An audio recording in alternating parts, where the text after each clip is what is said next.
One of the most unique venues in sports. And here they come. Green flag. The gloves are off, boys.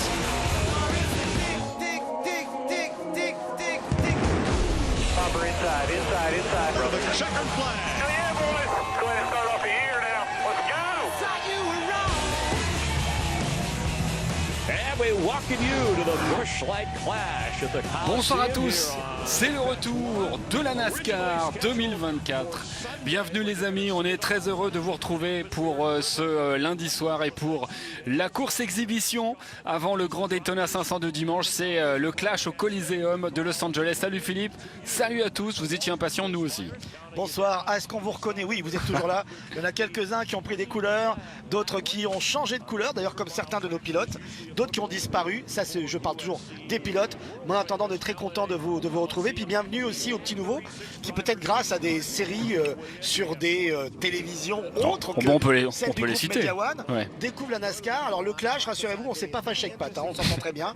Mais le Clash, c'est le nom officiel de cette course qui ne compte pas pour le championnat officiel, mais qui est une sorte de warm-up, une sorte de démonstration dans un lieu mythique, le LA Coliseum. Et oui, le premier trophée, alors déjà première nouvelle, elle aurait dû avoir lieu cette course la nuit dernière et en fait il fait un temps catastrophique, c'est un déluge à Los Angeles et donc la NASCAR a avancé la course de 24 heures. Samedi ils ont fait des essais et puis se sont rendus compte que les 3 jours qui arrivaient étaient catastrophiques au niveau météo, donc ils ont avancé cette course dans la nuit de samedi à dimanche. Ça ne change rien pour nous parce que de toute façon on avait prévu de la faire ce soir. On est là. Et puis de toute façon, fallait aller de Los Angeles jusqu'à Daytona, traverser les États-Unis. Ils n'avaient pas le temps de le faire mardi ou mercredi. Voici la grille de ce clash. Voilà, donc ils sont pratiquement tous là. Alors on va vous passer le mode de qualification. Il y a des manches. Les 5 premiers de chaque manche en fait se retrouvent automatiquement qualifiés. Et puis il y en a un. Il y a 23 pilotes au départ. Il y en a un qui peut se retrouver pas qualifié parce que pas assez rapide ou des problèmes techniques et mécaniques, mais qualifié par rapport à son meilleur classement sur la saison. Et ça tombe bien parce que le 23e, regardez-le, ligne 12, c'est Ryan Blaney. C'est le champion. Bah, il pouvait pas ne pas être là. Et puis le mieux classé les dernières, mais qui n'a pas réussi à être très fort en vitesse là sur le clash, c'est juste le champion. Donc oui. on pouvait pas se priver du champion, il est bien là. Mais rassurez-vous, le spectacle sera évidemment assuré aujourd'hui dans ce LA Coliseum de Los Angeles. Oui, alors évidemment, c'est 23 voitures plutôt que 37, 38 qu'on a toutes les semaines et qu'on aura certainement 40 d'ailleurs dimanche prochain avec tous ces fameux pilotes. Alors certains vont manquer le clash ce soir, mais vous aurez peut-être votre pilote favori. Alors ceux-là n'ont pas réussi à se qualifier autant. Et puis pour la petite histoire, sachez que Daniel Suarez normalement ne participe pas à ce clash là parce que derrière il y a une course de démonstration de la NASCAR Mexico qui était elle par contre prévue et Daniel Suarez je pense a très envie de participer à ce rendez-vous là puisque c'est le seul Mexicain qui est à ce jour d'ailleurs enregistré officiellement au Cup et Daniel Suarez a préféré bien sûr piloter et montrer de quoi il était capable en tant que pilote mexicain à tout le monde. Et voilà ce Los Angeles Coliseum. Vous voyez, il fait pas chaud. On dit toujours à Los Angeles, il fait chaud, il fait beau. Bah là, pour le coup, ils ont fait la course avant la pluie. Alors, vous allez voir que les tribunes ne sont pas pleines. Alors, c'est pas que les gens ne se sont pas intéressés, c'est parce qu'on a avancé de 24 heures. Et c'est surtout donc, il fallait s'organiser, quoi. C'est surtout qu'on écoute Cody Babb. Drivers, start your engines! Voilà, avec le sponsor, évidemment, un sponsor qui sera porté par cet homme. Cette année, il était avant avec Kevin Harvick, le sponsor que l'on connaît évidemment quand on est fan de NASCAR. Et il portera ses couleurs plusieurs fois dans l'année dans des événements majeurs. Et ça fait partie des événements majeurs pour Roche Chastain qui aura donc ce sponsor qu'on connaît bien, qui est une bière light, pour ceux qui, évidemment, ne savaient pas encore. Alors, ça fait la 3e année qu'on vient ici au Los Angeles Coliseum. C'est pour aussi attirer des gens qui d'habitude vont voir du baseball, du football américain et qui vont voir la NASCAR pour la Pour les première Jeux fois. Olympiques, Voilà. ou une finale de Super Bowl. Voilà, Parce que c'est un et- lieu mythique. Il faut savoir que dans l'histoire de ce LA Coliseum, il y a de grands moments. Alors, il y en a un dont je me rappelle plus particulièrement, c'est la finale du 4x100 mètres aux Jeux Olympiques avec avec évidemment l'équipe américaine. Ça reste un moment gravé pour moi. Eh oui, avec Carl Lewis. Avec Carl Lewis, Ah oui. bien sûr. Alors les 2 premières éditions ont été remportées par Joey Logano en 2022 qui partira de la première ligne aujourd'hui, et l'année dernière c'était Martin Truex Jr. qui l'avait emporté, qui partira lui plutôt du fond de grille. Voilà, on avait 23 voitures il y a 2 ans, 27 l'année dernière, mais il y avait tellement de crash, il y avait tellement de poussettes que la NASCAR a préféré revenir et réduire un petit peu le nombre de voitures. Il y en aura donc 23. Et 75 tours sous drapeau vert. Les tours sous drapeau jaune ne comptent pas. Donc on est vraiment sur une course de 75 tours. C'est parti. Sur 150 tours, hein, Philippe. Il y aura un break à 75 tours pour la première partie. On va s'arrêter, il y aura un break. Et 75 tours sur la deuxième partie. Et ça pousse déjà entre Denny Hamlin et Joey Logano. On retrouve évidemment vos héros. On retrouve ceux que vous aimez, ceux que vous détestez. Et c'est tant mieux parce que la NASCAR, c'est ça. Alors en effet, vous pouvez vous dire, mais comment ça se fait que les tribunes soient aussi vides? Pat vous l'a rappelé ou indiqué, cette course a été avancée de 24 heures à cause d'orages qui étaient prévus pour 3 jours. Hein.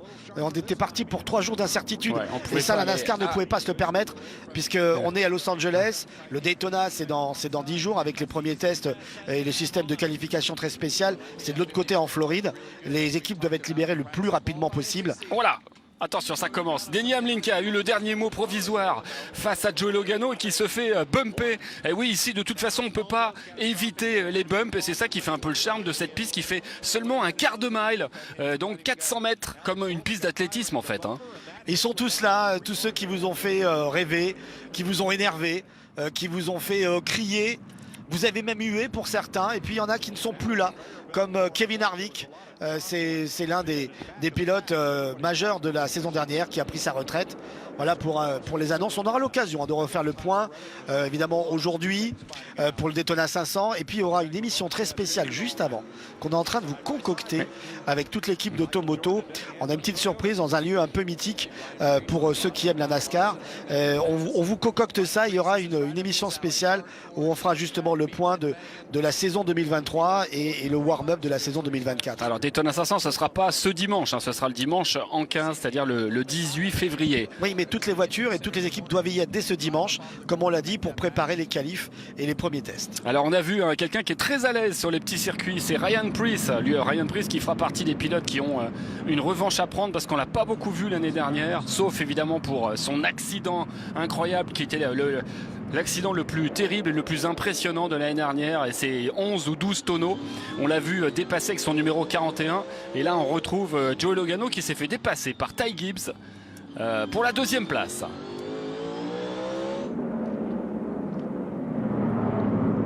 Est-ce que Ryan Blaney est en mesure de remonter? Il est parti dernier en tout cas. Est-ce que le champion, ou a-t-il envie tout simplement de faire une petite course sympa, pas trop se prendre la tête, avant bien sûr le grand moment où il sera attendu évidemment au virage du côté de Daytona. Hamlin, Gibbs, Logano, Byron, Busch, c'est le top 5. Alors il y a 2 petites choses qu'il faut vous expliquer, toujours pour ceux qui se disent mais quand même on a avancé de 24 heures. Ah oui, les gens n'étaient pas forcément libres samedi soir plutôt que dimanche. Ah oui, et puis surtout la décision s'est prise quelques heures avant. Ah mais ça a été super vite. D'ailleurs c'est une décision historique, hein. Jamais dans l'histoire de la NASCAR a avancé une course de 24 heures. Ouais, et ça ne s'est jamais fait. Et les pilotes étaient d'ailleurs contents, hein, parce qu'ils se disaient sinon on est embarqué pour 2-3 jours ici, ou 3-4 jours, donc c'est une bonne décision de la part de la NASCAR. Les pilotes étaient quand même contents et les équipes aussi. Et le public, vous voyez dans les tribunes, c'est le public en fait de la course mexicaine. Donc c'est pour ça que si jamais vous zoomez un peu dans les gradins, vous aurez en effet une population très mexicaine qui, eux, avaient prévu de passer leur soirée avec les pilotes mexicains et la NASCAR Mexico. Donc ils auront la course, mais elle sera juste après. Nous, on va pas vous la diffuser, mais sachez qu'ils auront le droit de course du coup. Alors on était embarqué avec Ross Chastain juste avant. On a redécouvert un petit peu ces pilotes, hein, on vous l'a dit. Alors c'est vrai que c'est une plateforme de streaming concurrente, mais Netflix a fait ce qu'elle fait maintenant depuis plusieurs années pour plusieurs sports. Une série documentaire sur la NASCAR qui résume les playoffs de l'année dernière. avec un point de vue plus intime de tous ces pilotes. Ça s'appelle Full Speed et c'est disponible avec 5 épisodes et on découvre un petit peu certains d'entre eux, pas tous, mais on fait des focus sur par exemple Ryan Blaney qu'on voit ici et qui a remonté quelques places quand même avec sa voiture numéro 12. Sa voiture de champion, Ryan Blaney, voilà, il va falloir s'habituer à le dire, champion 2023. C'était quand même un sacré pari, hein, Ryan Blaney, mais c'est vrai que sur la fin de saison, il a été assez incroyable. On aura l'occasion de revenir évidemment dans ces histoires dès que l'on retrouvera la Cup officiellement à Daytona dans 15 jours. Un dépassement à l'intérieur intéressant pour ici Ryan Briscoe sur McDowell. On a aperçu la voiture numéro 10, hein. Vous avez cité Kevin Harvick, Philippe, tout à l'heure. Il faut citer aussi Aric Almirola qui n'est plus là dans la 10. C'est Noah Gragson qui est le nouveau pilote de la Stewart Haas Racing. Ils ont 2 nouveaux pilotes. Ils ont Noah Gragson dans la 10 qui remplace Almirola. Et ils ont Josh Berry dans la 4 qui remplace Kevin Harvick. Et ici Brad Keselowski qui est en train de faire l'intérieur. Et bienvenue sur Facebook, hein, notre fan club de Pat et Phil est ouvert, vous êtes déjà très nombreux, salut à tous, on peut pas tous vous citer mais vous êtes heureux d'être là aussi bien que nous et ça nous fait plaisir, c'est un petit échauffement ce soir. Hein. Ça nous fait plaisir, tout comme Corey Lajoie, le bien nommé qui vient de se faire dépasser avec ce dépassement à l'intérieur de Brad Keselowski. Et il n'y a pas eu de drapeau jaune Philippe encore. Non, c'est vrai. Il y a une petite surprise quand même. Est-ce qu'on est habitué à voir des clashs qui sont hachés. Bon, pour l'instant, peut-être tout le monde prend un peu la température, hein, de cette piste. On voit ici Ross Chastain dans les couleurs dont je vous parlais tout à l'heure. Ross Chastain qui est un peu à la peine, là, qui se fait reprendre. Vous avez pu voir Byron qui est aux avant-postes, Bowman et Larson qui sont là. Oula. Les pilotes de l'Hendrick Motorsports. On aura l'occasion de parler de l'Hendrick Motorsports, bien sûr, qui a été une des écuries qui est un peu déçue la saison dernière et qui n'a placé, excusez du peu, qu'un seul pilote dans cette finale, alors que non, il y en avait 2, hein, Hendrick. Il y avait Larson et Byron. Ah oui, pardon. Il y avait Larson et Byron, oui, tout à fait. Ouais, mais ils n'ont pas gagné. Mais c'est vrai que, voilà, en fait, vous voyez, même ma mémoire qui joue défaut, ça prouve qu'en effet, ils ont été un peu transparents, aussi bien dans la saison qu'en finale. Et on voit que Denny Hamlin a rattrapé déjà les premiers retardataires. Là, on est avec Ty Gibbs qui est 2e. Et alors ça a soulevé des commentaires et des débats sur notre page Facebook. Je salue Angélique qui est notre traductrice et qui nous a fait un premier article qui disait entre autres comment ça allait se passer ce week-end. Bon, ça s'est pas passé comme c'était prévu et notamment il va y avoir une course exhibition de voitures électriques de NASCAR. Donc là évidemment il y a eu des cris d'orfraie, etc. Mais vous inquiétez pas, c'est une course exhibition, c'est une course de démonstration. Il n'y a pas de danger pour l'instant. Vous inquiétez pas que la Cup Series soit ou que les voitures soient remplacées par des voitures électriques. C'était une démonstration qui n'a pas eu lieu pour le coup et qui n'aura pas lieu, qui aura peut-être lieu l'année prochaine. De toute façon les amis, si on vit assez vieux pour le voir, on va pas y couper tôt ou tard. Vous avez fait un poème. Oui, hein, ça pourrait faire une belle chanson. Si on est assez vieux pour le voir, on n'y coupera pas tôt ou tard. Ouais, c'est le poète Philippe Chéreau qui est de retour. Vous êtes en forme. Ouais, en plus, un petit pied dactylique là, comme j'aime bien. On peut poser une petite musique dessus s'il y a des poètes qui nous écoutent ce soir. Voilà, je ferai les paroles, vous ferez la musique. Absolument. Et on voit que Ryan Blaney s'impatiente là. Derrière la voiture 42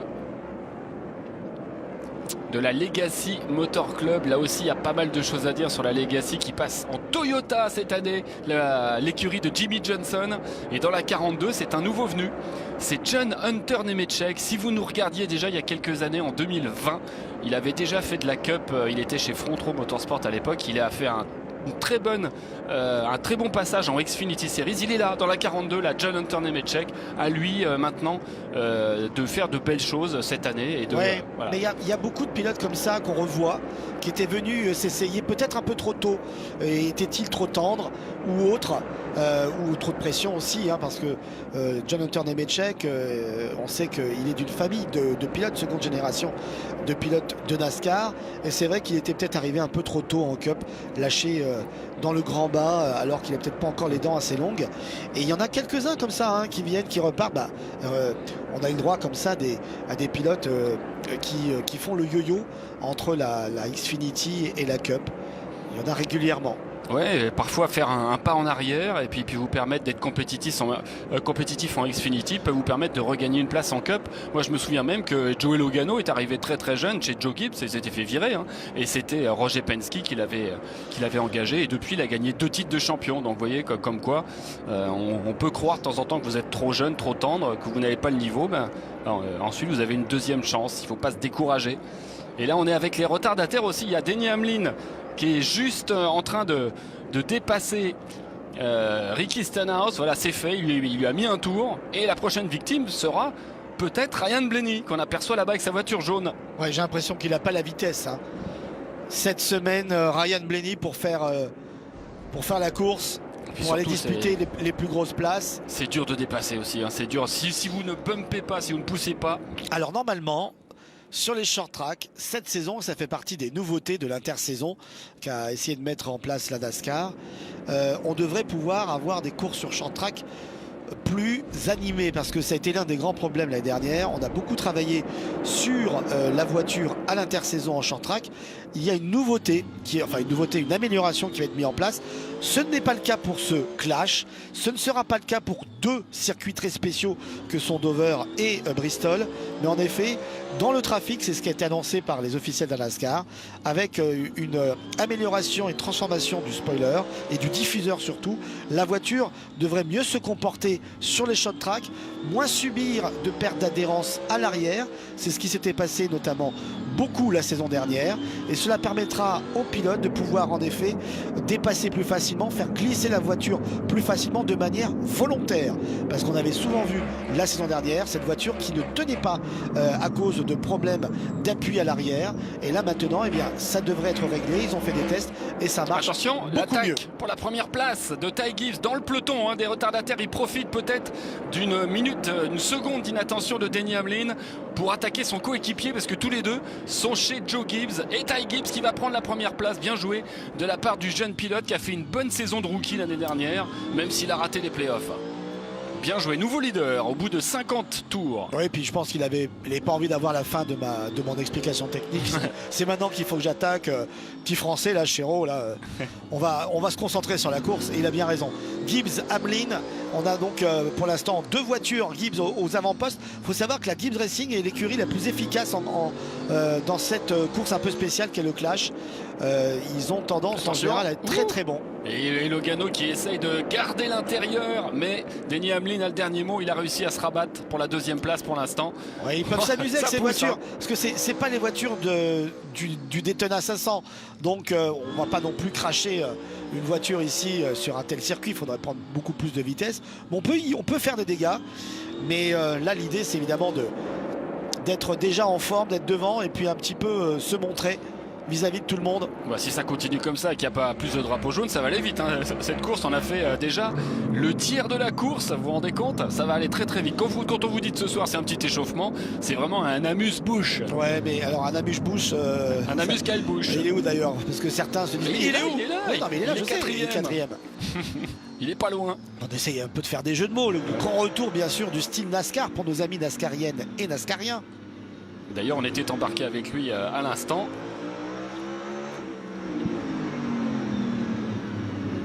Et nous voici avec le leader. Alors Ty Gibbs va-t-il réussir sa mission cette année? Sa mission elle est claire, c'est sa 2e année. Joe Gibbs, son grand-père et patron, veut cette voiture dans les playoffs, veut qu'il se qualifie dans les 16. Je pense qu'il en est capable déjà parce qu'il est chez Joe Gibbs, il a donc du très bon matériel et il a une année d'expérience maintenant derrière lui. Oui, alors c'est vrai qu'en face à lui, dans son écurie, oula, c'est chaud quand même. Oh, Denny Hamlin s'est fait bousculer, Philippe. Il avait été dépassé. Alors je sais pas ce qui s'est passé, c'est peut-être Logano, mais Larson est passé. Byron est en train de passer. Il est en train de se faire vraiment bousculer. C'est un peu le principe, hein. Pousse-toi de là que je m'y mette. On est bien là dans ce principe de NASCAR avec des courses side by side comme on aime. Gibbs, Logano, Busch, Larson, Byron, on reste toujours dans le même top 5. Derrière, bah oui, derrière c'est compliqué hein, pour Ryan Blaney. Qui est toujours dans le tour, je crois, non? Il est toujours dans le tour, mais bon, il est pas devant. Ouais, il a gagné, heureusement pour lui, quelques places. Et on salue tout le monde, hein. Henri Bambel, Jérôme, Sébastien, Cana, Lorraine, Michel, Ça fait plaisir de voir que vous êtes fidèles au rendez-vous. 3 mois d'absence, c'est long, nous dit Eldrid. Et oui, c'est long, mais c'est ça qui crée le manque. Et c'est ça qui crée le désir. Et oui, plus loin de toi, je suis encore plus près de toi. C'est le paradoxal système que d'autres chanteurs ont pu chanter en leur temps. Ah oui, il faut savoir créer le besoin, évidemment. 64 tours de bouclé. Il y a un tir groupé de chez Hendrick, là. Larson, Byron et Bowman sont 4e, 5e et 6e. Alors on vous en parlera dans notre émission juste avant le Daytona 500, mais il y en a qui nous doivent une revanche, hein. Par exemple, je regarde Alex Bowman. Alex Bowman, il a la chance d'être chez Hendrick, l'écurie numéro 1, l'écurie la plus riche, l'écurie avec la meilleure matériel. Il va falloir qu'il fasse une bien meilleure saison que l'année dernière. Il n'y a pour pas moi, photo. la plus grosse revanche, puisqu'on parle d'Hendrick Motorsports, c'est évidemment Elliott. Elliott qui doit absolument se reprendre cette année, parce que c'est vrai qu'il risque de se faire dépasser par ses propres copains dans son écurie, en plus de ses adversaires. Ouais, mais la différence, Philippe, entre Elliott et puis Bowman, pour moi, c'est que Elliott, il joue pas sa place. Il a sa place qui est assurée, il a déjà gagné un titre. Bowman, si ça continue comme ça, même si Rick Hendrick est toujours fidèle à ses pilotes, il a du mal à les virer. Bowman, s'il continue comme ça sera le premier sur un siège éjectable, hein. Oui, mais enfin, on en connaît, quel que soit le sport, des champions, des sportifs qui ont besoin parfois d'avoir une année de reprise, de passer par la rédemption. Regardez, si on n'avait pas accordé cela à Kyle Larson, qui aurait pu croire que Larson allait être champion? Oui, mais Larson a été bon dès qu'il est arrivé chez Rick Hendrick. On a le droit d'avoir on va dire des moments sans, surtout que Elliott revenait de blessure. Moi je pense que c'est plus son retour et c'est la gestion de son retour qui a mal été gérée, plus que des problèmes véritables. Le premier drapeau jaune, on a vu que les freins étaient en train de rougir, et Joe Logano dit d'ailleurs qu'il y a un problème, et Todd Gilliland est à l'envers. Et premier drapeau jaune alors qu'on était presque aux 75 tours, presque à la mi-course. Oui, beaucoup de freinage, on n'en a pas parlé, mais vous imaginez bien que petit circuit plat. Oh oui, regardez, les freins, là si vous voulez faire cuire une saucisse, vous allez direct. C'est terrible. C'est la première chose qui vous vient à l'esprit là. Oui, je n'ai pas trop changé depuis la fin de la saison. Moi aussi je suis en attente de barbecue. Comme tout le monde. C'est pas encore la saison, mais non, voilà, on voit Todd Gilliland qui a été confirmé chez Front Row Motorsports cette année. Il sera toujours au volant de cette voiture numéro 38 Ford. Ouais, alors c'est un premier break sans aucun jeu de mots, parce que là ce serait un jeu de mots international, puisque ce break est causé par les freins. Drapeau rouge. Alors on continue de tourner ce drapeau rouge ici. Vous pouvez le voir au ralenti, mais les tours ne comptent pas. Et on n'est pas dans un drapeau rouge, on va dire, habituel, dans une course officielle. Ah, regardez, image intéressante sur justement la gestion du freinage, avec en effet comment mettre plus de frein à l'avant ou à l'arrière.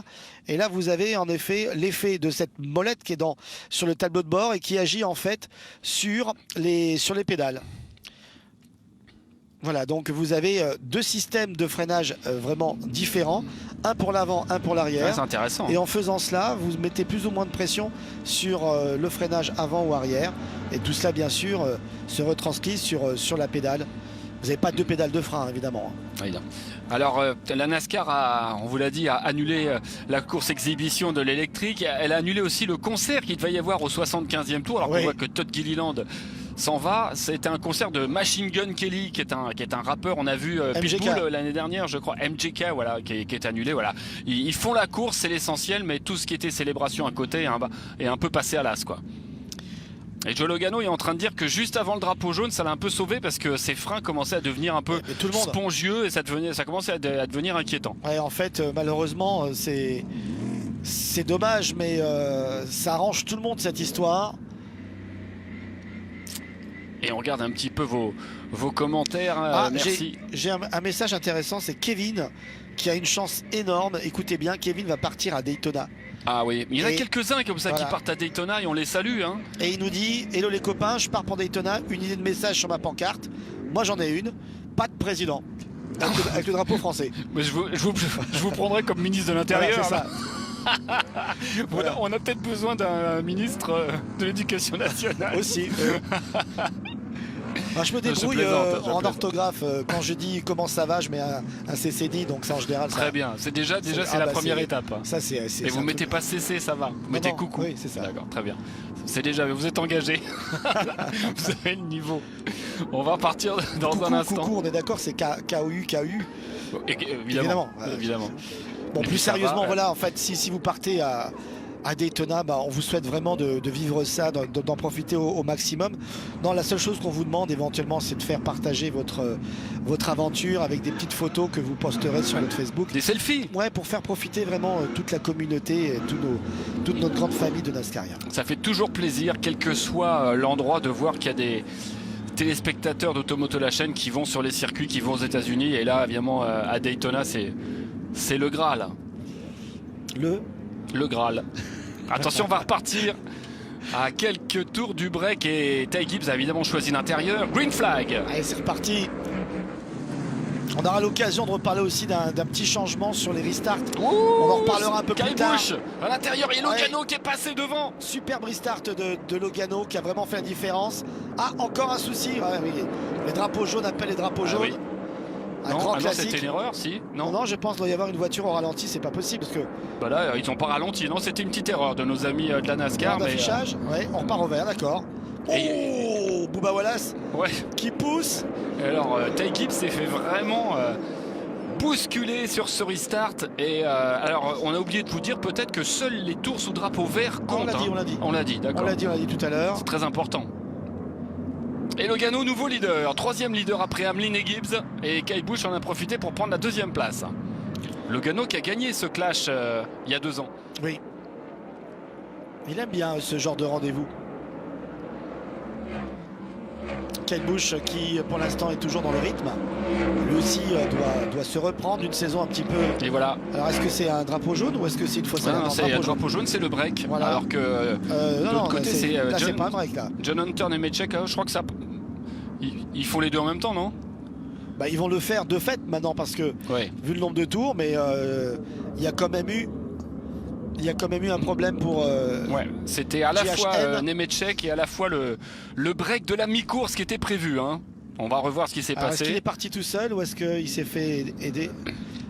Ah, il s'est fait aider. Je crois que c'est Corey Lajoie, Ouais, je crois. Corey Lajoie peut-être. Dans sa grande œuvre. Re-bienvenue dans la Cup, John Hunter, Nemechek.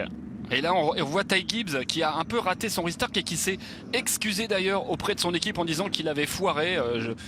Je dis ces mots. C'est vrai qu'il a pris un peu de retard.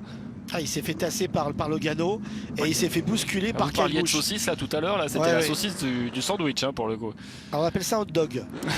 Bah oui. si je peux me permettre. Vous me donnez faim, Philippe. C'est l'heure du dîner en plus. C'est ça. Alors on vous souhaite un bon appétit si vous nous regardez. Et en effet, c'est la mi-course avec pour l'instant un classement qui est gelé derrière le Pescar. On voit quand même que les pilotes d'expérience sont quand même aux avant-postes, même si la jeune génération est là avec Gibbs, avec Byron. Est-ce que Larson, on peut vraiment dire que c'est une nouvelle génération? Disons que Bon, c'est une génération intermédiaire. on va dire. Voilà. Et il y a un free pass, hein, comme à chaque fois qu'on sort dans le drapeau jaune, c'est Ricky Stenhouse qui sera remis dans le tour. Voilà, et on est absolument ravis de retrouver ces micros, de retrouver notre page Facebook et de vous retrouver évidemment. Le Daytona 500, ce sera le 18 février. Il y aura une émission juste avant où on sera. Philippe n'a pas voulu révéler le secret, donc je ne le révélerai pas Ah non non, plus. on dit rien, Voilà. parce que Ce sera la surprise. c'est un beau clin d'œil. Ce sera en France. Hein. Voilà, c'est un beau clin d'œil que l'on va vous faire. À vous les fans de NASCAR, et puis vous allez voir, ça tombe en fait, c'est un endroit plein de bon sens. Voilà, mais je vous en dis pas plus pour ceux qui veulent tenter peut-être de donner déjà Là, des endroits ce soir. Ce sera peut-être un jeu, mais on donnera pas la réponse du jeu ce soir. Hein. Et pour une fois, les spotters sont assis. Ils sont bien installés. Ils sont bien installés. Voilà, Voilà. d'habitude, ils sont en haut des tribunes debout. Hein. Il a fallu moins de 20 minutes pour faire la moitié de la course. Ça va aller vite, hein, si ça continue comme ça. Mais mon petit doigt me dit que Non, la mais deuxième partie vous savez sera comment ça se passe, Pat. peut-être un peu plus hachée. Quand ça va trop vite comme ça, à la fin, forcément, tout le monde est sous la pression. C'est le money time qui compte. Et puis ces pilotes découvrent la voiture pour la première fois cette saison en mode course. Découvrent aussi la piste. Alors même si la piste est la même, elle n'a pas changé en termes de configuration sur les 3 dernières épreuves. Il reste quand même le fait de se réhabituer dans des conditions de course. J'ai un petit chiffre pour vous qui est intéressant. J'ai trouvé ça incroyable. En 2023, il y a eu 15 pilotes vainqueurs différents. Ouais, c'est bien. Et c'est vraiment... C'est moins que l'année d'avant quand même, où il y en avait 19 je crois. On avait en battu attendant, c'est égalité avec 2005, 2012 et 2017. Et c'est le 5e score le plus élevé de l'histoire de la NASCAR, donc pour son ère moderne. Alors évidemment, il y a des pics, il y a des années où il y a des pics, et vous faites bien de le relever. Il y a 2 ans, ça avait été aussi exceptionnel. Mais il y avait aussi beaucoup de nouveaux pilotes vainqueurs pour la première fois. Oui. Et c'est vrai que du coup, il y avait eu quand même une ribambelle de pilotes qui étaient arrivés, qui devaient à un moment donné gagner, parce que des pilotes qui étaient quand même assez efficaces. Et c'est ça qui a fait la différence. Ouais, mais il y avait les premiers vainqueurs, c'est vrai, vous avez raison. Il y avait Suarez, il y avait Chastain, etc. Et ces pilotes devaient gagner forcément, donc c'était cette année-là. On est reparti. Deuxième partie de la course avec Logano en tant que leader à l'intérieur. Va-t-il être surpris par Kyle Busch? Attention à Larson, 3 de front là sur le deuxième virage. Larson à l'intérieur qui pousse Ty Gibbs et qui prend la deuxième place. Ils étaient à 3 de front pour la deuxième place. Décidément, Ty Gibbs se fait vraiment chahuter à chaque restart. Ouais, drapeau jaune. Ouais, non mais forcément, ça voyez, vous disiez il n'y a pas de drapeau jaune, ça va vite. Ouais, vous auriez rien dû dire en fait, monsieur. Non, mais j'ai comme du... Non mais là en fait vous aviez un drapeau jaune d'avance. Le drapeau jaune de tout à l'heure provoqué par Nemechek, c'était bien pour son problème dans le virage. Ah, c'était pas 75 tours. Ils ont profité, vous pensiez qu'ils allaient profiter, mais non. Là c'est bien le drapeau jaune de la mi-course. Ah bah j'avais confondu, alors autant pour moi alors.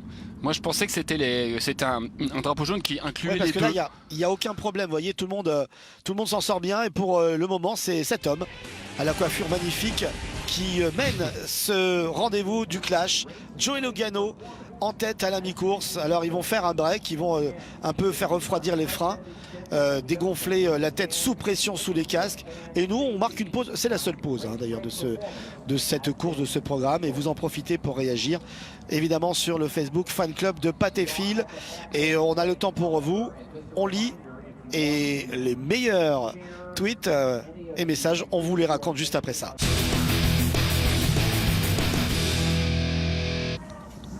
Et nous sommes de retour pour le clash, la course exhibition du début de saison avant le grand rendez-vous du 18 février où ce sera le Daytona 500. Et là le vrai début de saison, là on se fait plaisir, un petit amuse-bouche avec ce Coliseum de Los Angeles qui accueille donc cette course exhibition avec un nouveau leader, Joey Logano. Oui, et comme vous avez pu le voir, tout le monde a pu prendre son petit temps d'arrêt, faire refroidir les moteurs, se restaurer, s'hydrater. Et mon petit doigt me dit que la deuxième partie sera moins fluide. Il y a eu 2-3 drapeaux jaunes. Il y en aura peut-être un peu plus, surtout quand on va sentir que la fin de la course approche. Pour l'instant, Denny Hamlin a été leader, Ty Gibbs a été leader et Joey Logano aussi. Le voilà, Joey Logano. La seule Ford d'ailleurs présente dans le top 10. Ford qui amène un nouveau modèle d'ailleurs, la Dark Horse de Ford Mustang. Nouveau modèle cette année. On va revoir peut-être le restart de tout à l'heure avec la problématique de Ty Gibbs qui a vraiment tassé Larson. D'un autre côté, Byron à l'extérieur lui aussi avait ralenti un petit peu, mais il avait réussi à réaccélérer au bon moment. Et 3 de front là. Et puis ensuite 3 de front en effet avec le fameux dog dont on parlait tout à l'heure, avec Larson qui passe devant et Gibbs qui se fait un petit peu bousculer. Et c'est le métier qui rentre comme on dit. Et Kyle Busch qui est là, Kyle Busch qui a fait une bonne première saison chez Richard Childress puisqu'il a gagné des courses. En revanche, les playoffs ne se sont pas déroulés comme il le souhaitait.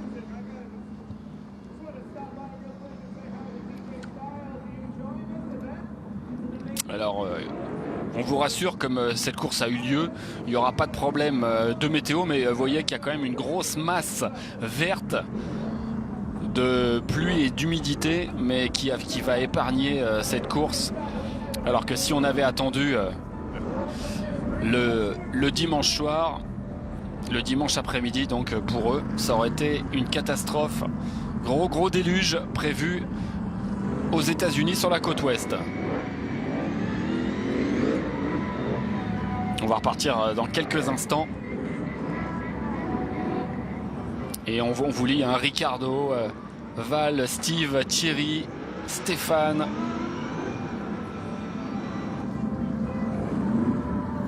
Jordan qui dit: je suis pas fan des petits circuits comme ça, mais ça c'est un circuit exceptionnel, hein. Le plus petit circuit du championnat fait le double de celui-là, hein. C'est Martinsville, donc vous voyez que c'est vraiment histoire de faire quelque chose dans un stade fermé, un stade de foot, pour amener des gens aussi voir la NASCAR peut-être en famille pour la première fois. Oui, à titre de comparaison, c'est comme si la NASCAR débarquait au Stade de France. Oui. Pour nous autres. Maintenant, on a vu, hein, tout le monde cherche à faire chauffer les pneus très vite. On va repartir dans quelques instants.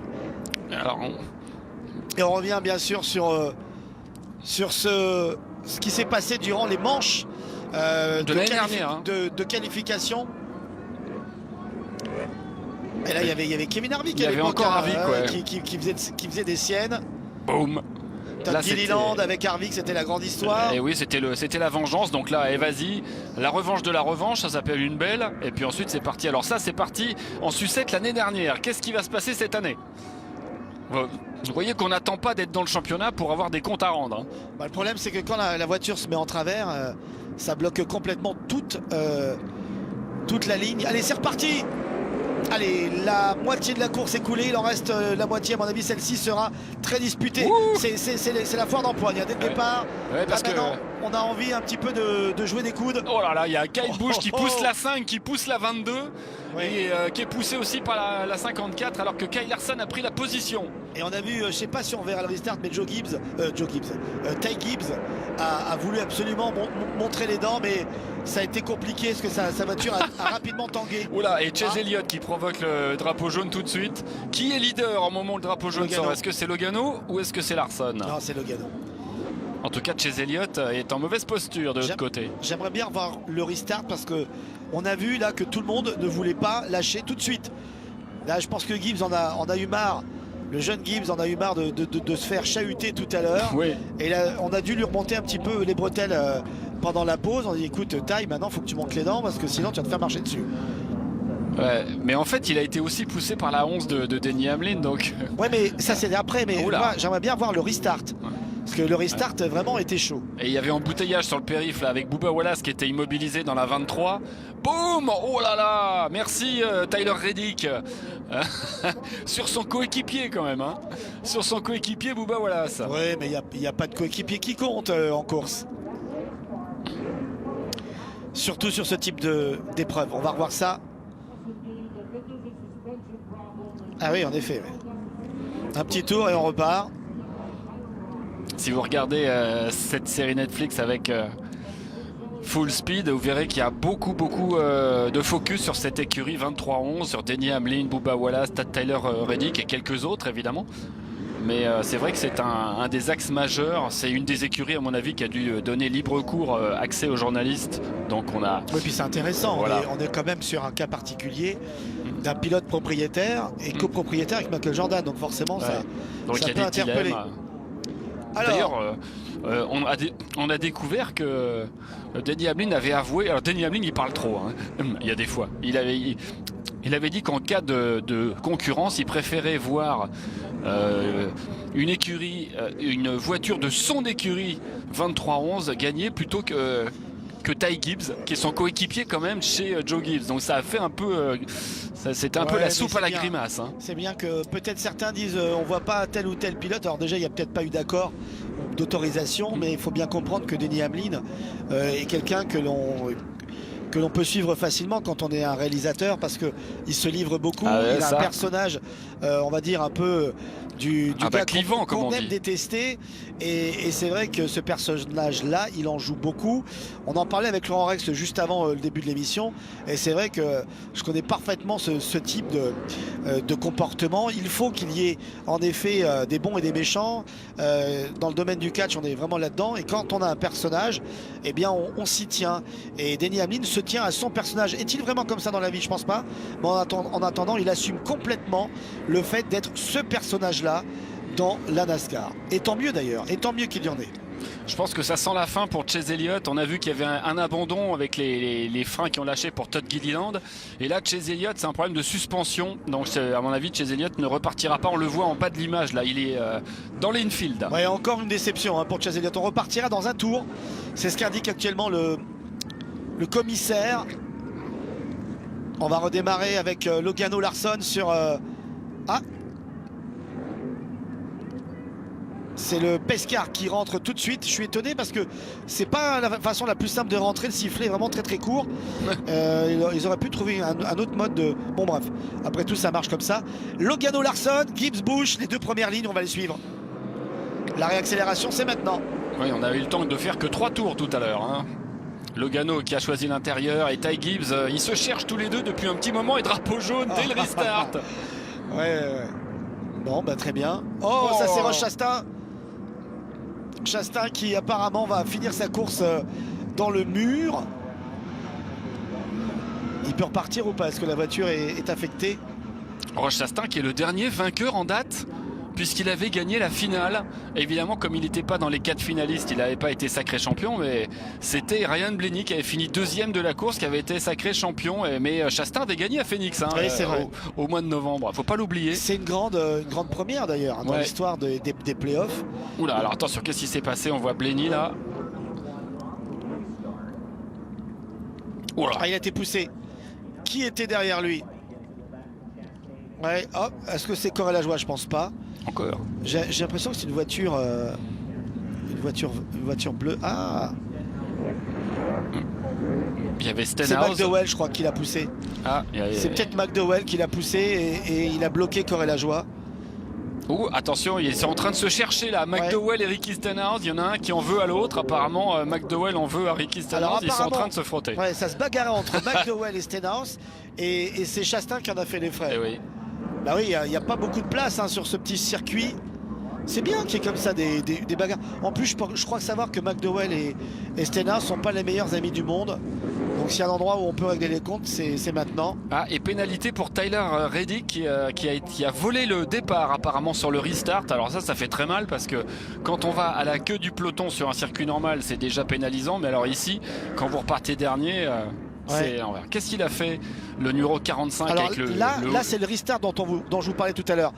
Oui, c'était assez musclé quand même. On a vu Busch aller pousser Kyle Larson. Oui, regardez Reddick qui vient se mettre à l'intérieur. En fait, il n'a pas respecté sa place. Il a accéléré.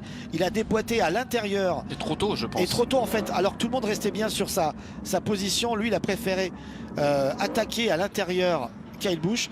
C'est pas bien. Voler, c'est pas bien. Le crime ne paie pas, monsieur Reddick. Ouais. Et donc il repart à la queue du peloton. Et Ricky Stenhouse avec McDowell, ça continue à s'intimider. La 34 et la 47 là.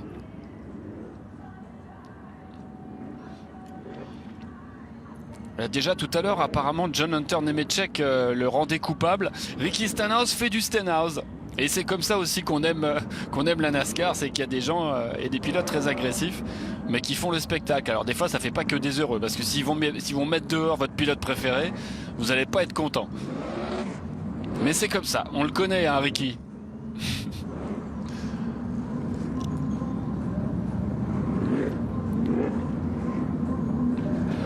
Kyle Larson, le champion 2021, qui a tenu son rang quand même l'année dernière. Il était finaliste, il n'a pas gagné, mais il était à son niveau.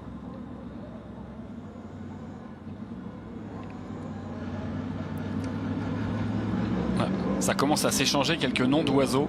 Les gens, ils perdent rien pour attendre.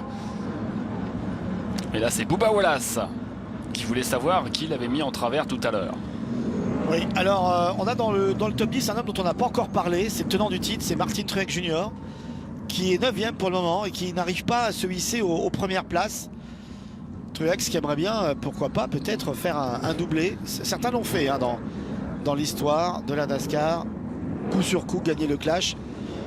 Booty Barker, qui est son chef d'équipe hein, d'habitude et qui lui sert de spotter aussi. Ah, c'est une légende hein, dans le paddock, Booty Barker, qui est un chef mécano émérite, un véritable sorcier de la mécanique. Et on a vu qu'il était apprécié de Michael Jordan aussi, qui met pas trop la pression sur ses pilotes. Il les accompagne, il les encourage.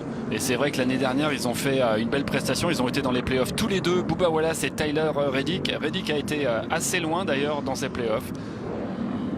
Et il faut du temps quand on construit une écurie pour avoir des résultats et pour gagner des courses. Il faut que les bases soient solides. Et oui, on a pu voir rapidement ce bumper qui nous a été sucré par nos amis américains, mais on est impatient comme vous d'aller du côté de Daytona en Floride pour le Daytona 500. Une nouvelle saison, encore une de plus sur Automoto la chaîne, qui diffusera toute la NASCAR Cup Series en intégralité et en exclusivité cette année encore. Et on rappelle à tous ceux qui sur notre Facebook peut-être ont raté le début que si les tribunes sont un peu vides, c'est parce que la course a été avancée de 24 heures et donc il y a des gens qui avaient prévu de venir le dimanche et qui ont été pris de court en fait parce que cette course a eu lieu samedi. Allez, c'est parti. Et Ty Gibbs, nouveau leader, de nouveau avec Logano qui se frotte à Hamlin. Oh là là, oh, il a bien joué Larson. Il a très bien joué parce que ça se bagarre à l'extérieur et il a profité en fait d'une porte qui a été ouverte très très large pour s'infiltrer mais sans aucun problème. Hein, et regardez qui est là aussi, le tenant du titre qui est de retour, Martin Truex Jr. en 4e position, on est embarqué avec lui. Ah, c'est un peu mieux pour lui parce qu'il a vraiment envie d'aller la chercher cette médaille d'or parce que l'une des particularités de cette course, on ne vous l'a pas encore dit, c'est la seule d'ailleurs, où il y a un podium. Il y a un podium. Avec une médaille d'or, une médaille d'argent et une médaille de bronze. Bah oui, parce qu'on est dans un stade olympique, mesdames, messieurs. Oh là, attention, le freinage. Ouais, Truex là qui est à l'attaque. Ouais, Larson qui pousse Logano, le push and pass. Est-ce que ça va fonctionner sur cette deuxième tentative au freinage dans l'autre virage? Ah, c'était chaud. Ouais, c'est de plus en plus chaud entre Larson et Logano. Ça y est, nous y sommes. C'est vrai que c'est compliqué de dépasser si vous ne poussez pas un minimum. Et là encore, il refait la même. Logano là qui bloque bien. Ah, c'est un grand bloqueur, Logano. Hein. C'est une de ses plus grandes qualités. Alors parfois, ça énerve, mais c'est un peu aussi le principe. Ah bah là, c'est carrément le principe. Là. Et pendant ce temps-là, ça fait les affaires de Ty Gibbs qui s'envole en tête. Alors que Denny Hamlin a de plus en plus de mal. Il est attaqué par Ryan Preece dans la 41. Gibbs a réussi à bien gérer cette deuxième entame de course. Je pense qu'il a été bien conseillé durant la pause et il a très bien géré ses restarts. Il aurait pu s'enfermer, vous savez, dans un sentiment un petit peu de frustration et vouloir absolument surconduire, mais il a, je trouve, très bien géré les deux derniers restarts. 87e tour. Et Denny Hamlin qui a résisté à Ryan Preece pour l'instant pour conserver la 6e place. Et Ty Gibbs, lui, qui a pris de l'avance. Regardez, il a presque une ligne droite d'avance.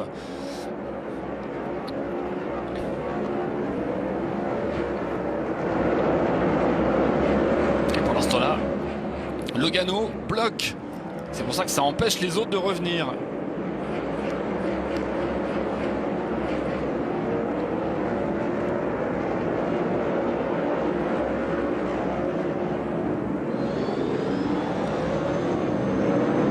On est embarqué avec le leader qui fait place nette hein, parce qu'il n'y a pas de banking ici, il n'y a pas de piste inclinée. C'est quasiment plat. Et Ryan Blaney qui était parti dernier, qui se retrouve dans le top 10. Hein. Le champion qui n'avait pas vraiment une bonne voiture, à tel point qu'il ne s'est pas qualifié, vous l'avez dit Philippe, dans les 22. Il a été rattrapé parce qu'il y en avait un qui avait une... on rattrapait en fait le pilote non qualifié qui était le mieux classé au classement général de l'année dernière. Mais il n'a pas fallu chercher loin puisqu'on a été chercher le champion en titre, Ryan Blaney. Et depuis, il gagne, il grignote, il est 9e. Il a une revanche à prendre, hein, Byron, parce que évidemment, il a vu son beau-frère gagner. Donc forcément... C'est vrai que Byron et Blaney sont beaux-frères. Forcément, ça reste un peu dans la famille, mais voilà, c'est compliqué. Sa sœur a dû, en effet, lui lancer quelques petites réflexions. Ouais, mais c'était elle la plus heureuse parce que lors de la finale, elle avait, comme elle disait, dans la série d'ailleurs, elle disait « J'ai 50% de chance de gagner, puisqu'entre mon frère et mon petit copain, eh ben, je serai heureux. Ouais. Je serai heureuse. » Bon, et c'est son frère qui a gagné. Alors non, il n'y a pas de points attribués bien sûr, hein. Cette course ne compte pas pour le championnat, c'est vraiment pour le prestige et le trophée, nous demande Tommy sur notre Facebook.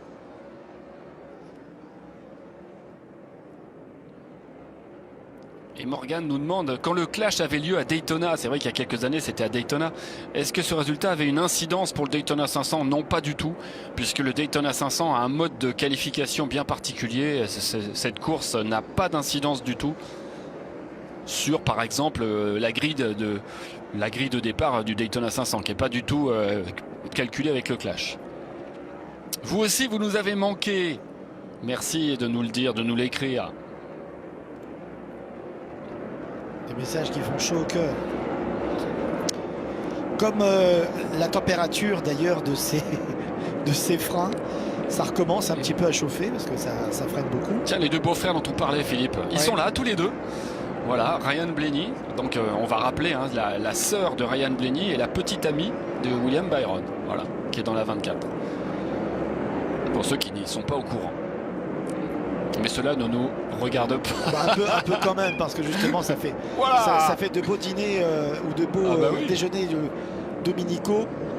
Et les deux coéquipiers de Joe Gibbs qui se frottent là, Truex et Hamlin. Hamlin qui reprend la 5e place. On a passé la barre des 100 tours.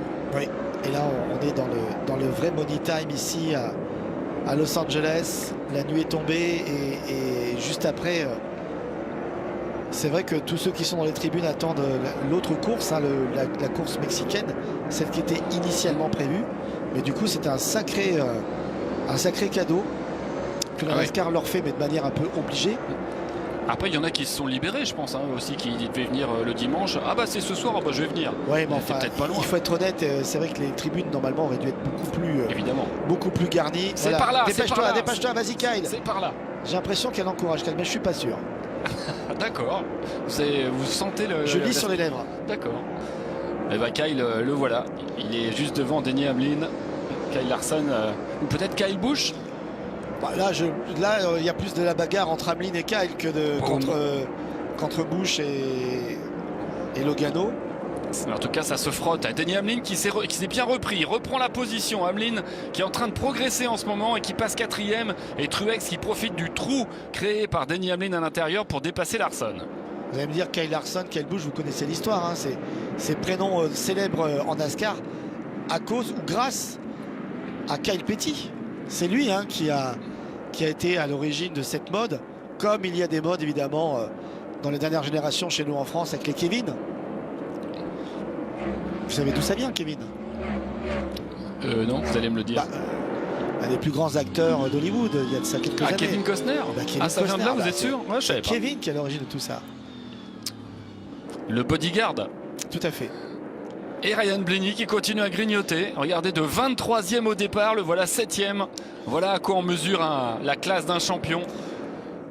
Il n'était pas très bon, il n'était même pas bon lors des essais. Le voilà très bon maintenant lors de la course. Kyle Larson qu'on voit dans la 5 qui va participer à l'Indy 500 cette année. Ça va être un sacré challenge au mois de mai. Il va faire les 500 miles d'Indianapolis. Ouais. On va suivre ça. Ça faisait longtemps qu'on attendait qu'un pilote NASCAR faire le doublé comme c'était un petit peu la mode il y a de cela quelques années quand on commentait. Je parlais tout à l'heure, regardez des freins qui recommençaient à devenir rouges. Regardez, Blenny fait partie de ces pilotes qui commencent à avoir des problèmes de surchauffe de frein. Parce que là, il attaque, et quand on attaque, et bien aussi paradoxal que cela puisse paraître, attaquer nécessite de freiner beaucoup. Parce qu'on accélère, mais quand on accélère trop, le virage arrive trop vite, il faut freiner, évidemment, en conséquence. Et vous parliez, puisque l'on voit cette voiture jaune de chez Penske, j'aimerais avoir une pensée pour quelqu'un qui était chez Penske dans une voiture jaune, qui a gagné l'Indy 500, et qui aujourd'hui est en convalescence, et c'est très long. Et voilà, si vous avez envie de lui envoyer un petit message, même si vous êtes de la famille NASCAR, lui il est de la famille IndyCar, c'est Simon Pagenaud qui est toujours en convalescence, et je sais que c'est long pour lui, et voilà, je l'embrasse très fort. Et si vous voulez lui envoyer des messages de réconfort de la part de toute la communauté nascarienne de France, n'hésitez pas. C'est quand même un pilote exceptionnel qui a gagné l'Indy 500. C'est assez pour rare la France. Pour la France, et c'est assez rare pour être signalé. Simon est toujours chez lui en train d'essayer de reprendre un petit peu son état de santé pour reprendre le volant. Là aussi, c'est une nouveauté. Regardez la 51 pilotée cette année par Justin Haley, qui a quitté la Kaulig Racing et sa voiture 31 pour être dans la 51 cette année de Rick Ware Racing. Il reste une trentaine de tours et Ty Gibbs est toujours bien installé en tête. Il n'y a pas eu de drapeau jaune depuis un petit moment là. 1 seconde 7 d'avance pour Ty Gibbs sur Logano. Et Hamlin est remonté 3e et Blenny 6e. Là, c'est vraiment les deux pilotes qui progressent. Il reste à savoir si justement les freins vont réussir à tenir. Ce serait Gibbs là qui est un peu dans le trafic. Est-ce que ça va profiter à Logano? Là, il faut un petit peu se déjouer de ce trafic assez dense. C'est soit un avantage, soit un inconvénient. Qui va en profiter? Est-ce que l'expérience de Logano va faire la différence? Avec Noah Gragson et John Hunter Nemechek qui ont perdu un tour, qui sont de retour tous les deux. Noah Gragson avait été viré de la Legacy l'année dernière en cours de saison, et John Hunter Nemechek n'a pas fait de cup à temps plein depuis 3 ans. C'est un peu logique qu'il soit un peu hors du rythme. Et Eric Jones n'a pas réussi à se qualifier pour la Legacy Motor Club. Il est resté dans les paddocks.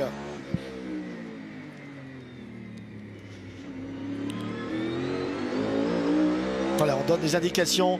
Je ne sais pas si vous avez entendu les spotters, mais les spotters bien sûr travaillent ici afin d'informer leurs pilotes. Ça va très très vite, donc les informations doivent être très courtes, très pertinentes. Wow, ça pousse encore ici. Elle est intéressante cette petite bagarre avec Bubba Wallace, qui pousse et Briscoe. Il est passé. 7 places de gagné depuis le restart. Ouais, c'est bien. Bravo. Parce que tout à l'heure, il était en tête à queue après des balustrades. Bubba Wallace, il était mal en point. C'est un petit circuit. Tout est possible. Attention, parce que 23 tours, c'est court. Il va falloir aller le chercher, Ty Gibbs. Il y a pas mal de pilotes qui aimeraient bien avoir un drapeau jaune. 9 Ford, 6 Toyota et 8 Chevrolet. Voilà la répartition des voitures aujourd'hui avec ce peloton un petit peu réduit de 23 voitures. Ouais, maintenant il n'y en a plus que 21. Avec là, les abandons de Gilliland et Chase Elliott. Comme les Toyotas se sont toutes qualifiées, c'est vrai que du coup le rapport de force est un peu plus équilibré. Et en plus, il y en a 2 en plus, parce qu'il y a les 2 Legacy, maintenant il y en a 8 qui sont sur le paddock. Sauf que Jones n'a pas réussi à se qualifier, donc c'est vrai qu'il y en a. Non, mais je parle en général pour cette saison. Cette année, il y en aura plus, et en effet, ça aura une incidence, notamment sur les super speedway, où là, Toyota aura 2 voitures de plus dans le draft. Et oui, c'est important. En course, et on le verra certainement dès le Daytona 500. Attention, Ty Gibbs dans un gros trafic, ce qui va peut-être permettre à Logano de revenir, c'est sûr même, parce qu'à un moment donné, regardez, même il balance Roche Chastain dans le décor. Je ne sais pas si ça a vraiment plu à Roche Chastain, mais il ne veut pas voir Logano revenir, il veut mettre des voitures entre lui et la 22. Ty Gibbs, il a bien raison. Il a raison, parce que Logano l'avoir dans son rétroviseur, c'est toujours un peu de pression. Et surtout, Logano, il va pas hésiter à bumper Gibbs hein, pour aller chercher, la gagne. Mais pour ça, il faut qu'il revienne au contact. Parce qu'on a beaucoup parlé de Denny Hamlin tout à l'heure, notamment dans son personnage de méchant, de grande gueule de la NASCAR, mais il faut savoir que Logano, c'est un peu pareil, hein, c'est un petit peu le gars qu'on déteste, sauf que Logano, lui, il a 2 titres de champion.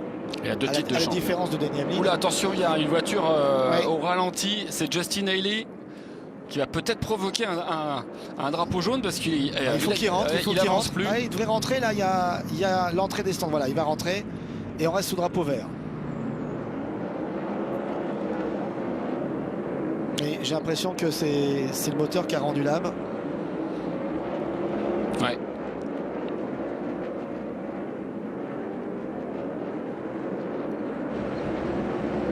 Bah, il reste 12 tours. Et Ty Gibbs, 1 seconde d'avance encore. Regardez, mais il n'y a plus de retardataire entre lui et Alors Logano. là, il va falloir qu'il soit très malin, Gibbs, qu'il essaye d'aller chercher encore 1 ou 2 retardataires pour retarder l'échéance parce qu'on est dans les 10 tours. Et c'est sûr que Logano va jeter tout son dévolu dans ses dernières boucles. Un drapeau jaune, ça va resserrer les écarts. Quel dommage pour Gibbs. Ouais. Oh, et McDowell, ce serait pas un coup de Ricky Stenhouse ça? Depuis tout à l'heure, ils se cherchaient les deux. Oui, intéressant. Voilà, intéressant de voir qu'il va y avoir un restart, Philippe. Ouais, et là, ça intéressant. va, à mon avis. Parce que Gibbs était bien, il avait une belle avance hein, pour les 10 derniers tours. Et avec un peu de chance, il avait un retardataire devant qu'il aurait pu aller chercher. Malheureusement, on ne saura jamais la suite. Bon, on va pas se plaindre non plus d'avoir un restart. Oh là, c'est avec Chastain. Ouais, il s'est loupé, c'est assez bizarre, ouais, c'est assez bizarre. J'ai l'impression je pense qu'il a un problème de freinage. Il n'a pas pu freiner parce que on a vu la voiture vraiment partir sur l'extérieur. Et je pense pas qu'il avait envie de faire une queue de poisson à.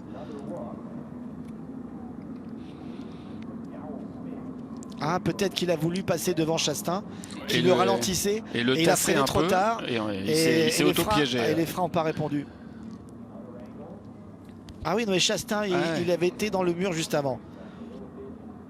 En fait, c'est Chastain qui va un petit peu trop à l'extérieur, qui va rebondir sur le mur et qui va déstabiliser McDowell qui voulait prendre l'intérieur. Bon, voilà, c'est un fait de course. Roche Chastain, le cultivateur de pastèques, l'homme qui a un geste incroyable quand même quand il gagne des courses, c'est de fracasser une pastèque sur l'asphalte. Il l'a fait à Phoenix, mais personne l'a vu parce que personne l'a vu. Et c'est dommage d'ailleurs parce que je trouve que oui, effectivement, alors que Justin Haley abandonne, Blaney était le champion, mais quand même, on aurait dû montrer quand même quelques secondes de la célébration de Roche Chastain. Il le méritait. Très important de voir un gars écrabouiller une pastèque. Mais non, mais Philippe, quand même, un peu de respect pour ceux qui gagnent des courses. Alors certes, il y avait les 2 célébrations, mais je trouve qu'on en a très peu fait quand même. Mais c'était une grande première, on l'a dit tout à l'heure. C'est vrai que depuis que ce règlement a été mis en place, pour la bonne compréhension de tout le monde, à chaque fois le champion a gagné la course. C'était facile. Et alors du coup, en termes de protocole, c'était encore plus simple pour les organisateurs puisqu'il n'y avait qu'un seul podium. Voilà. Là, évidemment, qu'est-ce qui est le plus important? Celui qui gagne la course ou celui qui gagne le championnat?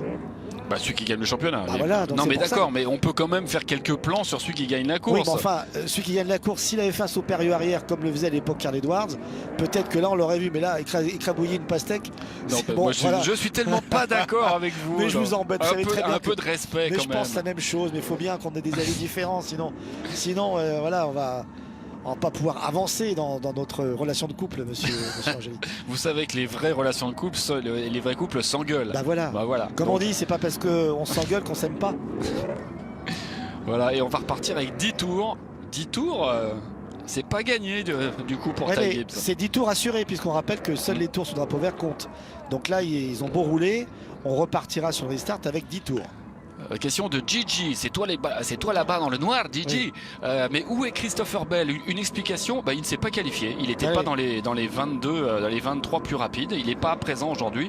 C'est vrai que c'est un peu étonnant. Il y a eu Josh Williams, Carson Osvar, dont on n'a pas encore parlé, mais à mon avis, Carson Osvar, il risque de. Moi, je vais le suivre cette saison. Il m'avait bien plu l'année dernière avec ses remplacements. Et je pense que c'est un gars qui peut en effet exploser assez rapidement. Josh Berry, un mec super aussi. dans la voiture numéro 4 justement. Ouais. Josh Berry qui a fait des remplacements efficaces et vraiment c'est un pilote sûr. Donc Daniel Suarez qui ne s'est pas qualifié, mais lui de toute façon il voulait surtout participer à la course mexicaine. Austin Dillon qui ne s'est pas qualifié non plus, hein. C'est vrai que c'est un pilote majeur, hein, qui n'est pas là dans le top 23. Eric Jones et en effet Christopher Bell. Ouais, c'est pour ça que vous ne voyez pas la numéro 4 aujourd'hui, que vous ne voyez pas la numéro 20 de Christopher Bell, même si Christopher Bell, ça fait 2 saisons qu'il est finaliste, hein. Il n'a pas gagné de titre encore, mais 2 saisons qu'il est dans les 4 finalistes. Déjà ça c'est une grosse performance et il n'était pas qualifié aujourd'hui.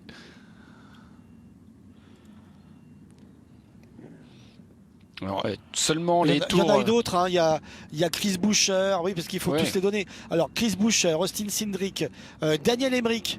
Emmerich justement fait partie de ces pilotes dont on parlait tout à l'heure qui sont venus, qui sont repartis puis qui reviennent dans la Cup qui était peut-être un peu trop tendre à une époque. On a dit Christopher Bell, Kaz Grala aussi qui était là, Harrison Burton et Zen Smith dans la 71. Voilà, tous ces pilotes-là n'ont pas réussi à se qualifier.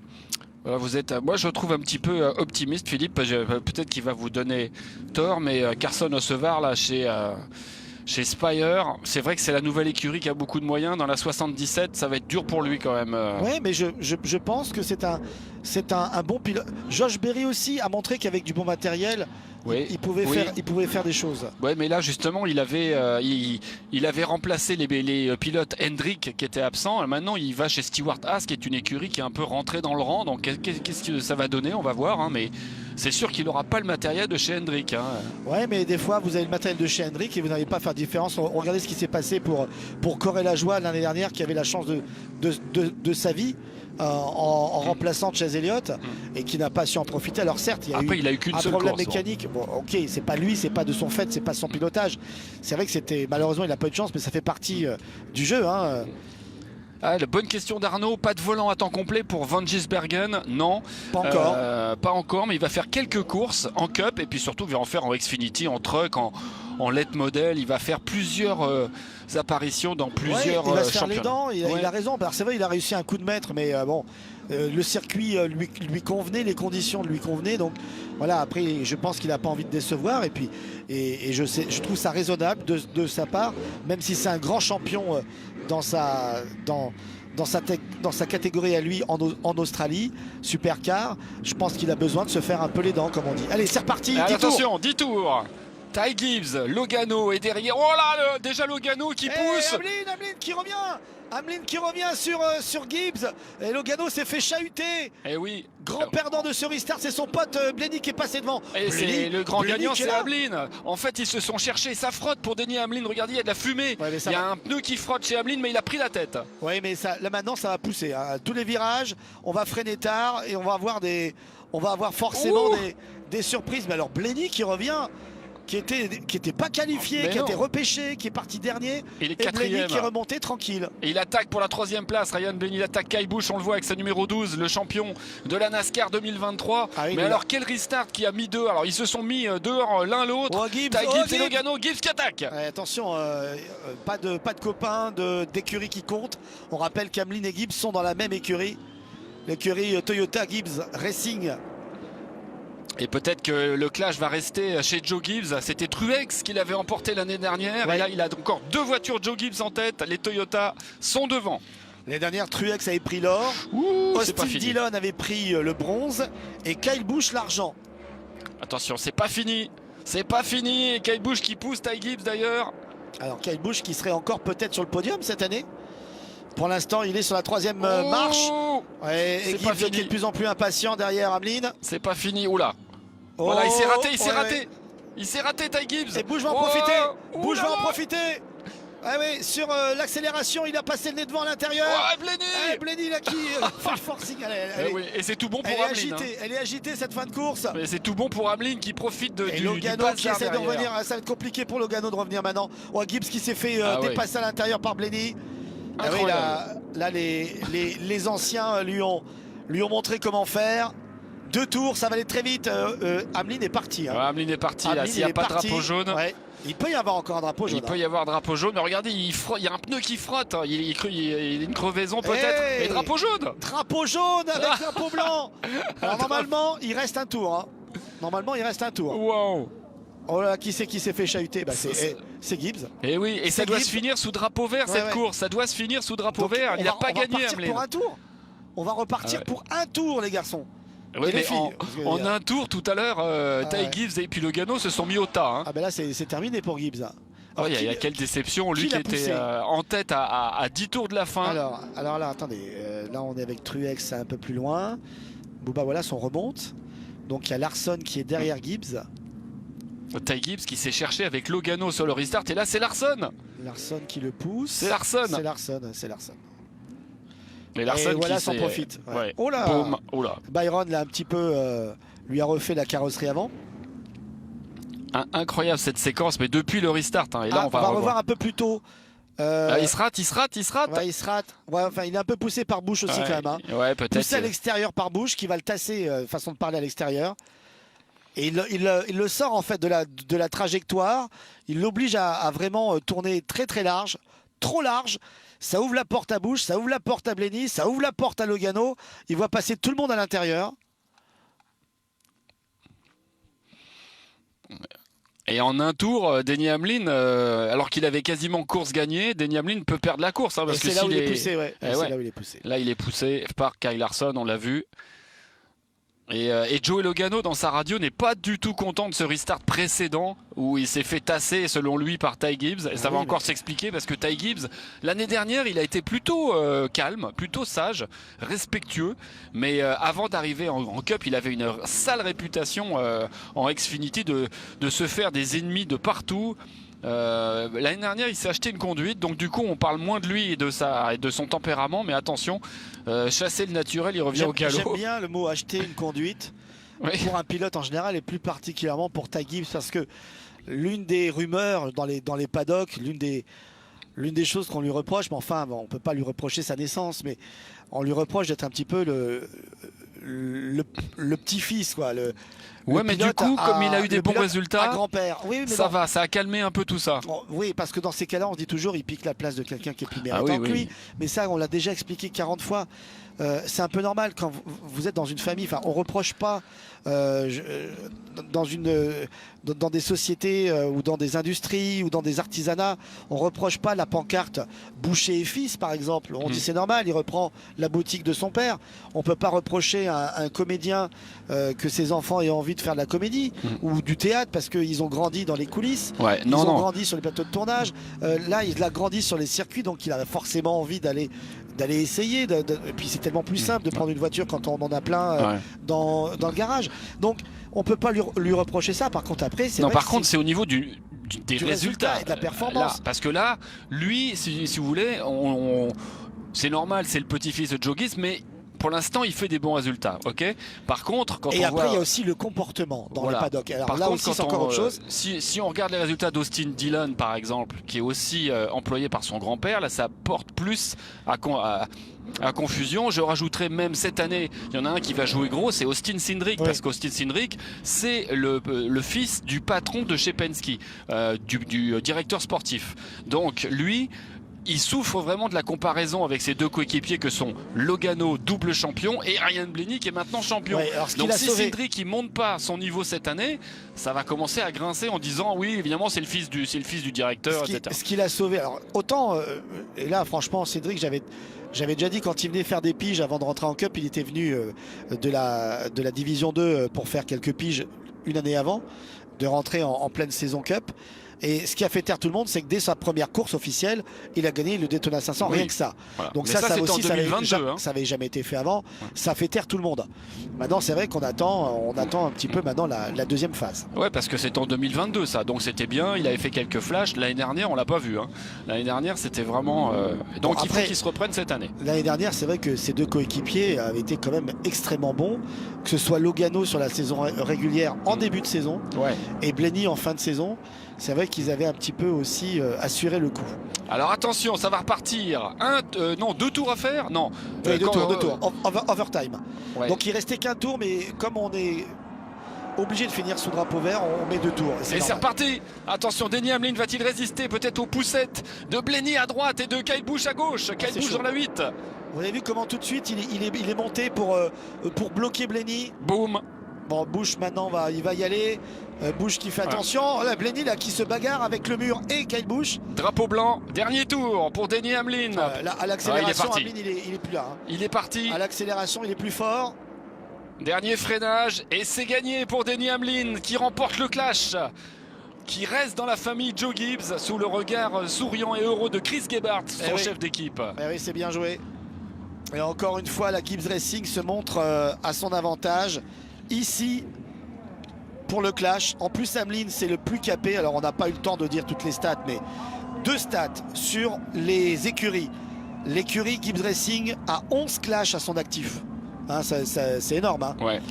Derrière, il y a Childress avec 8 et Hendrick avec 7 pour la petite histoire. Penske 5 et voilà, et ça s'arrête là. Et Hamlin, il a 3 clashs à son actif, 2006, 2014, 2016, et il en rajoute un, ça en fait 4. Ouais. Les autres c'était à Daytona, celui-là c'est à Los Angeles. Les 2 autres qui ont les seuls à avoir au moins deux victoires, il n'y en a pas plus, c'est Kyle Busch et Joey Logano. Sinon, tous les autres, ceux qui sont en lice cette semaine, il n'y en avait pas beaucoup, hein, des pilotes qui avaient déjà gagné le clash. Il y avait Hamlin, Busch, Logano, Keselowski, Jones, et on a oublié Jones aussi, qui est certes pas qualifié là, mais Jones avait gagné en 2020, et Truex donc l'année dernière. Donc il n'y avait que 3 pilotes à une victoire, et il n'y avait que 6 pilotes qui ont déjà gagné. Donc vous voyez, et la parade et le burn. C'est un bel exploit de la part d'Hamlin, 4 clashs à son actif. Dont évidemment sur 2 circuits totalement différents, et cette fois-ci pour la 3e saison que ça a lieu dans le LA Coliseum. Il nous fait des donuts quasiment parfaits. Denny Hamlin donc l'éternel loser au niveau des titres, mais quand même ça se respecte. Il a 50 victoires en Cup à son actif. S'il n'y avait pas eu ce drapeau vert tout à l'heure alors que Gibbs était devant, je pense que ça aurait été une autre histoire. Hein. Ces 2 derniers drapeaux jaunes ont complètement mis hors course le petit Ty Gibbs. Et l'expérience a parlé une fois de plus. Hamlin en a profité. Alors il a explosé ses pneus. Il n'y a plus de pneus à l'arrière, ne cherchez pas. Alors on va écouter quand même les gens qui sont là, parce qu'il se fait huer partout. Alors est-ce que les Mexicains qui sont en nombre dans les tribunes sont aussi supporters d'Hamlin que les autres? Let's go! Denny Hamlin, c'est l'ancien Kyle Busch en fait, il aime se faire détester, il aime ce personnage. Il faut des gens comme ça dans la main, c'est pour ça que... Hamlin, Busch, Blenny, voilà le podium. Hamlin, Blenny 3e quand médaille même. d'or, Busch, médaille d'argent cette année. Ouais. Et Donc, Blenny, médaille de bronze. Une Toyota, une Chevrolet, une Ford. Ah, tout le monde est content. Enfin, il y en a qui sont plus contents que d'autres. Alors, Jamie Little est là. Ah, vous avez fait un show de fumée. Vous aviez l'air très confiant dans cette voiture rapide. Alors, comment vous avez réussi à revenir dans cette course à quelques tours de la fin et à vous battre contre votre coéquipier? Il est hué derrière. Ouais, c'est vrai que j'ai été un peu rétrogradé à la mi-course, puis on est revenu petit à petit. Et on a fait des bons restarts et j'ai vu que la porte s'ouvrait. Alors c'est vrai que vous avez beaucoup de choses à penser, vous avez beaucoup de choses à préparer durant la saison, l'intersaison. Comment vous allez vous préparer et qu'est-ce que vous avez à nous annoncer pour cette saison qui arrive? C'est vrai que je me sens mieux, je me suis fait opérer de l'épaule à l'intersaison, donc j'avais vraiment mal en fin de saison dernière et là ça repart très très bien pour nous. Denny Hamlin, oui, il a quelque chose à dire. Vous savez que j'ai encore battu votre pilote préféré. Alors ça c'était sa phrase de l'année dernière. Je crois que c'était à Bristol.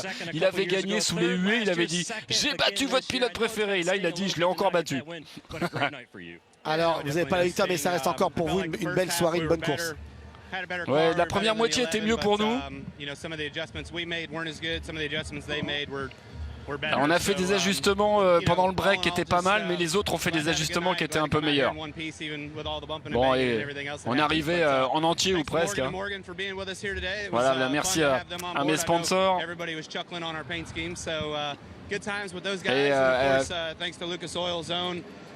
Et je dis que ceux qui n'étaient pas contents de notre déco peuvent aller se faire voir. C'est vrai qu'elle est bizarre. Voilà, mais on est deuxième. On essaiera de s'améliorer tout au long de cette saison. Fidèle à lui-même. Hein. C'est vrai qu'il a deux bons pilotes. Il a une déco quand même qui est horrible. Ah bah écoutez, il est très sympathique ce monsieur, visiblement sur son capot. C'est Morgan ou Morgan? Bah je sais pas, mais à mon avis c'est Morgan. Kyle Busch, Denny Hamlin, c'est vrai que ça peut faire parler. J'ai encore battu votre pilote préféré. Ça c'est la signature, c'est la nouvelle phrase de Denny Hamlin. C'est une catchphrase, hein, comme on dit, il a raison. Allez, on est très impatient de vous retrouver pour le Daytona 500 dans 15 jours sur cette chaîne, sur Automoto la chaîne, le lancement officiel de la saison NASCAR Cup Series, juste avant une émission de quasiment 1 heure pour refaire un peu le point sur la saison dernière. Il y aura Pat, il y aura Adrien Pavio et Guenel Longy qui seront avec nous et on refera tout cela ensemble et on vous présentera bien sûr la saison 2024. Merci de nous avoir suivis. C'était un clash bien sympa. Un petit apéro. Ouais, c'était bien sympa. Et bonne semaine à toutes et à tous, bonne reprise sur Automoto la chaîne. Rendez-vous le 18 février pour la vraie reprise. Salut les amis, vive la NASCAR, merci de votre fidélité.